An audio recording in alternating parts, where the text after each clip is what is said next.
Warahmatullahi wabarakatuh. Pertanyaannya, apakah GoPay termasuk dalam riba? Karena kita harus top up seperti pulsa namun mendapatkan diskon. Kemudian bagaimana hukumnya untuk uang elektronik seperti e-money yang kartu flash dan sebagainya? Syukran. Allah barik fiik. Ini sempat ramai ya di medsos kan ya. Masya Allah. Dan sudah saya jelaskan rinciannya di buku Harta Haram Amalan Kontemporer cetakan ke-15 tentang hal ini. Permasalahannya bukan GoPay-nya haram, e-money haram, tidak. Tapi bila ada tindakan dari salah satu pihak yang melanggar syariat Allah, ketika itu ini menjadi haram transaksinya. Jelas itu? Bukan ATM haram, kartu kredit haram, tidak. Tapi ketika ada persyaratan-persyaratan dalam kartu itu yang melanggar syariat Allah, maka dalam transaksi itu menjadi haram.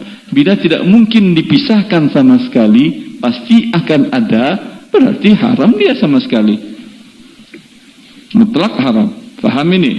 Kembali kita ke permasalahan GoPay. Ya. GoPay tadi, kan Anda deposit uang, ya atau tidak? Deposit uang ini artinya apa? Akadnya apa? Meminjamkan, beli jasa dia.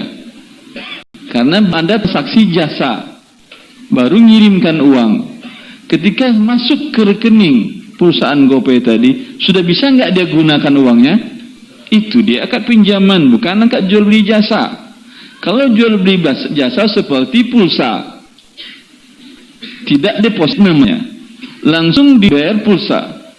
Atau Anda beli tiket pesawat 3 bulan sebelum berangkat,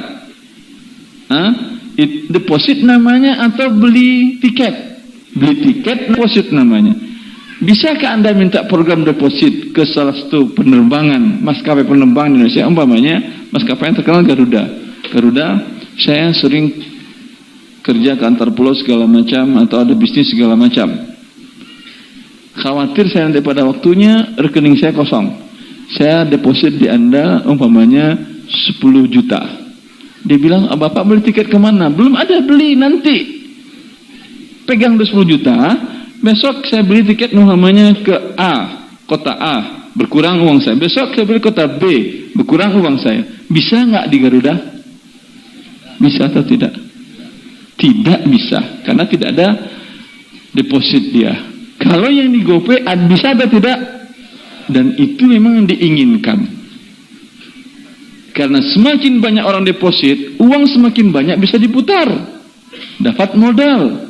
Jangankan masalah permodalan, masuk saja uang ke rekening dia, kalaulah di bank riba ataupun di bank syariah, ada nggak bagi hasil ada pertambahan? Ada atau tidak? Ada. Andai umpamanya ada 1 juta orang deposit 100.000, berapa miliar itu? 1 juta kali 10.000 berapa? 100.000, 10 miliar. 10 miliar per hari, berapa sudah keuntungannya? Karena nggak mungkin hari ini Anda masuk, hari ini habis langsung saldonya Anda gunakan membayar ke drivernya. Mungkin atau tidak?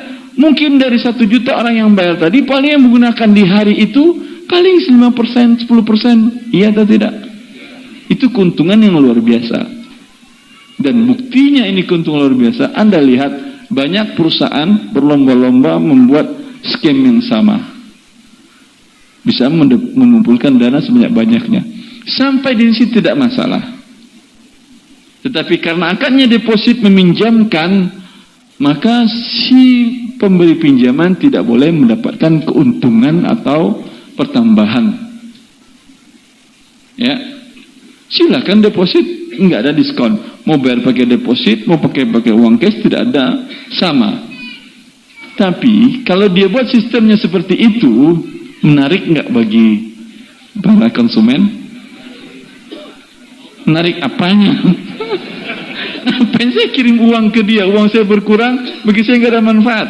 Oleh karena daya tariknya diskon, berkurang. Diberikannya adalah keuntungan laba. Kalau ke lain jasa sekian, kalau cash, kalau ke ini jasanya jadi murah. Kenapa jadi murah?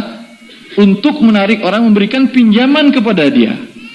Bukankah keuntungan jasa pinjaman? Jangankan Abu Hanifah radhiyallahu taala an, kalau dia meminjamkan uang kepada seseorang, ya, uang kepada seseorang, maka kalau hujan dipanggil oleh orang minjam uang tadi, ta'ala imam, berteduh di rumah saya, istadzil tahta baiti, masuk rumah silakan berteduh, kasihan hujan-hujan nanti kamu demam. Beliau tidak pernah mau, khawatir itu manfaat dari pertambahan dari uangnya. Kalaulah dia berteduh di tempat lain kan bayar, ya atau tidak? Maka ini yang dikatakan Rasulullah SAW, idza aqrada ahadukum qardan fa uhdiya ilaihi aw hamalahu fi dabatihi fala bal hawla yarkab illa ayajri bainahu wa bainahu qabla dhalika. Hadis Abu Dawud disahkan banyak para ulama dan An-Nawawi dan Syekh Al-Albani.